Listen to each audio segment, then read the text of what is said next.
कोई भी कैंडिडेट जब वो आइल्स के इंस्टीट्यूट में पहुंचता है तो सबसे पहला क्वेश्चन उसका यही होता है कि मुझे आइल्स करने में कितना टाइम लगेगा। आइल्स करने में 1 मंथ लगेगा, 2 मंथ्स लगेंगे, 6 मंथ्स लगेंगे, 1 ईयर लगेगा या फिर 2 ईयर्स लगेंगे।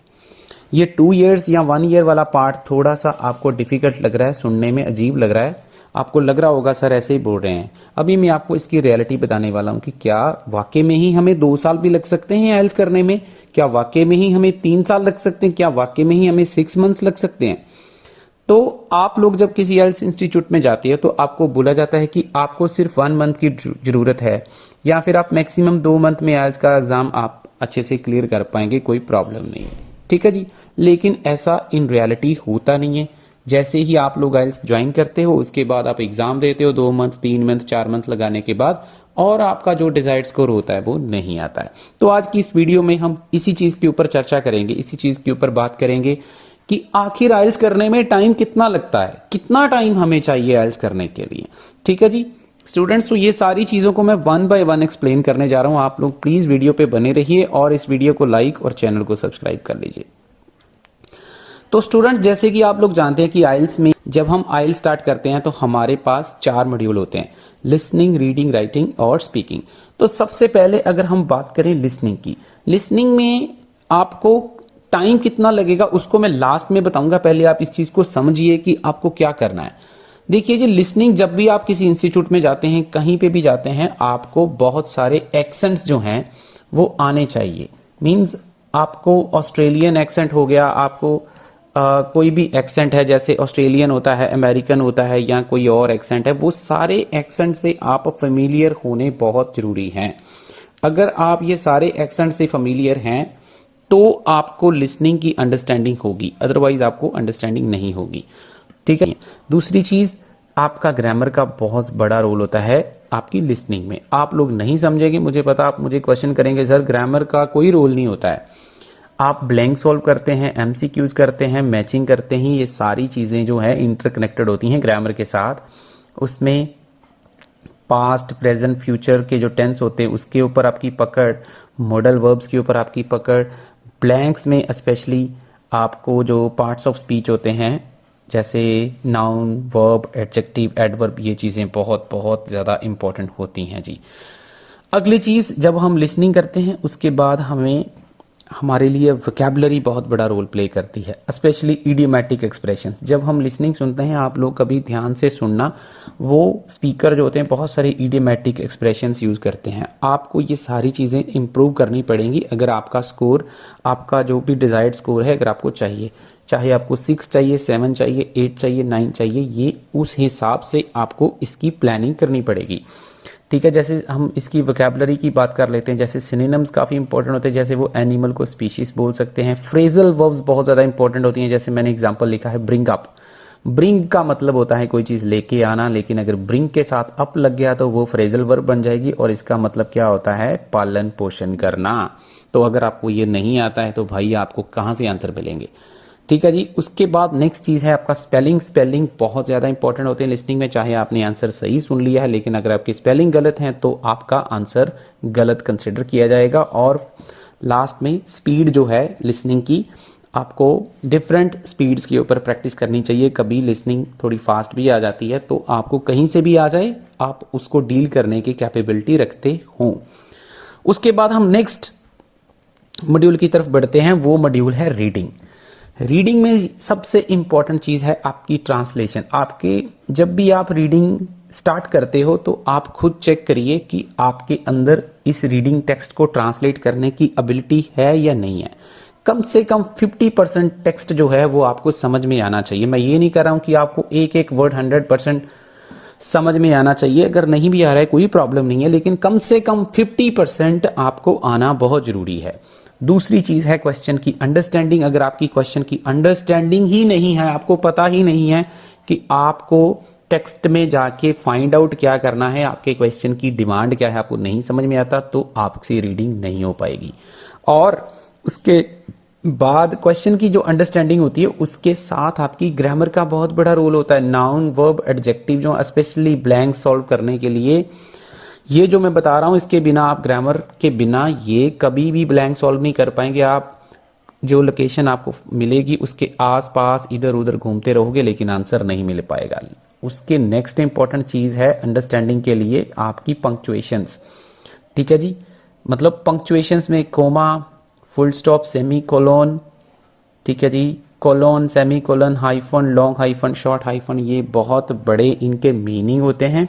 अगर आपको ये नहीं आते हैं तो प्लीज़ इसको सीख लीजिए, फिर आप टाइम की बात करना। उसके बाद रेफरेंसिंग बहुत ज़्यादा इंपॉर्टेंट होती है। रेफरेंसिंग क्या होती है? रेफरेंसिंग होती है कि अगर टेक्स्ट में एक बड़ा सा सेंटेंस लिखा होता है, उस पूरे सेंटेंस को आगे वो रेफर कर देते हैं कुछ छोटे वर्ड्स लगा के, तो वो आपको अगर नहीं आते तो आपको रेफरेंसिंग सीखनी पड़ेगी।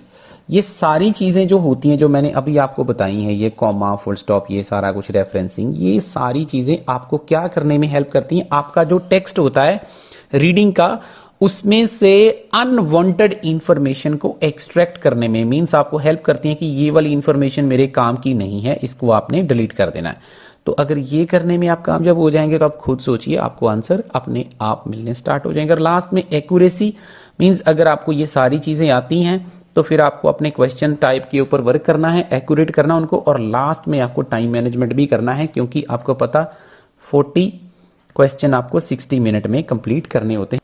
उसके बाद अगर हम बात करें राइटिंग की, तो राइटिंग में सेंटेंस फॉर्मेशन बहुत ज़्यादा इंपॉर्टेंट होती है। अगर आपको सेंटेंस ही नहीं बनाना आता है तो आप राइटिंग में स्कोर नहीं ले सकते।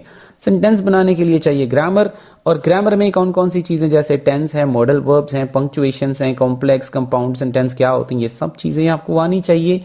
अगर आपको ये नहीं आती हैं तो प्लीज़ आप आईएलटीएस इंस्टीट्यूट को छोड़ दीजिए और पहले इस चीज़ के ऊपर वर्क कीजिए। उसके बाद आपके पास अगर आपको ग्रामर आता है तो फिर आपको नॉलेज भी होना चाहिए डिफरेंट टॉपिक्स के ऊपर, बहुत सारा नॉलेज होना चाहिए, क्योंकि आईएलटीएस में आपको पता कहीं से भी टॉपिक आ सकता है।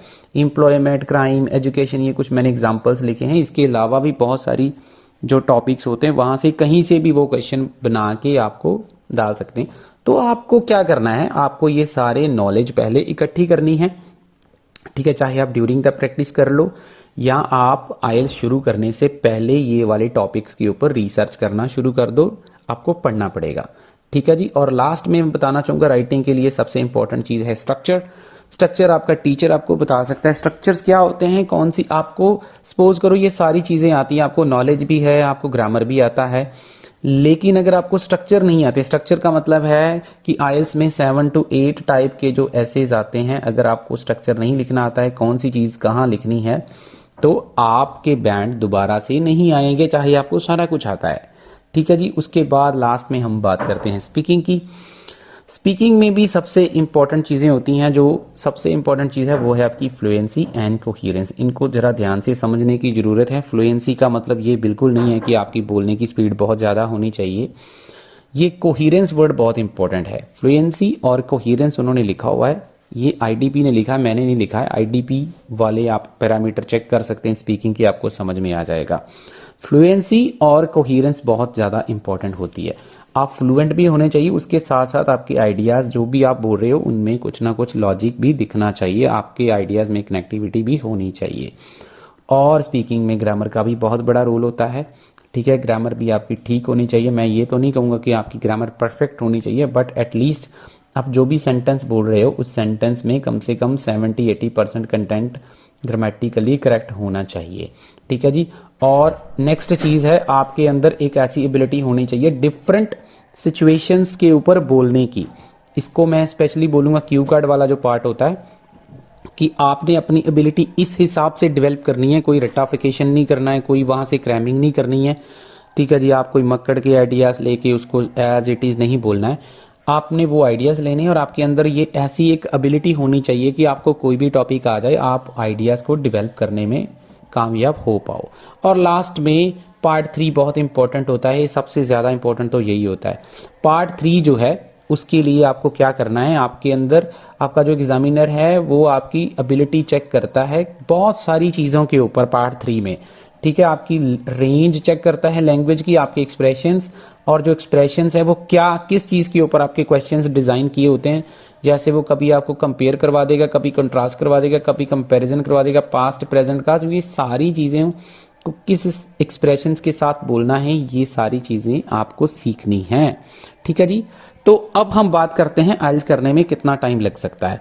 ठीक है, देखिए स्टूडेंट, अगर ये सारी चीज़ें अगर तो आपको स्कूल में करवाई गई हैं, स्कूल में भी कई स्कूल भी बहुत सारे अच्छे स्कूल होते हैं, वो स्कूल्स में ही बच्चों को इतनी अच्छी प्रैक्टिस करवाते हैं, उनके लिए तो 1 मंथ इज़ इनफ, बिकॉज उनको क्या करना है, उनको जस्ट टीचर जो है वो गाइड करेगा किस हिसाब से उन्होंने प्रैक्टिस करनी है, और विद इन 1 मंथ वो अपना आइल्स का एग्ज़ाम क्रैक कर सकते हैं।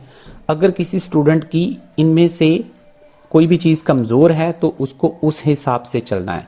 ठीक है जी। दूसरी चीज़ ये तो है, ये उसके अलावा आपके बैंड की रिक्वायरमेंट जो है वो भी आपको डेमोन्स्ट्रेट करनी पड़ेगी। अगर आपको 6 ईच चाहिए, अगर आपको 6.5 चाहिए, 7 चाहिए, 8 चाहिए, 9 चाहिए, जिस हिसाब से आपको बैंड चाहिए उस हिसाब से आपको जो मैंने चीज़ें अभी आपको बताई हैं ऊपर सारी इंडिविजुअल मॉड्यूल्स की, उसके ऊपर वर्क करना है।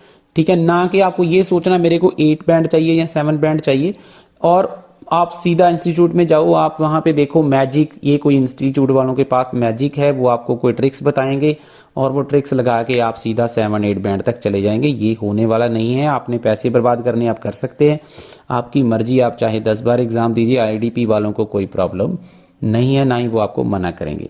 बट आपके बैंड तब तक नहीं आएंगे जब तक मैंने ये जो चीज़ें आपको लिख कर बताई हैं इनके ऊपर आपको वर्क करना है। ठीक है, तो आप किसी भी इंस्टीट्यूट में जाते हैं तो सबसे पहले अपनी ये वाली चीज़ें चेक कीजिए आपको आती हैं या नहीं आती हैं, उसके बाद डिसाइड कीजिए आपको क्या करना है। उसी हिसाब से आपको टाइम लगेगा ही, लगेगा तो मतलब लगेगा ही।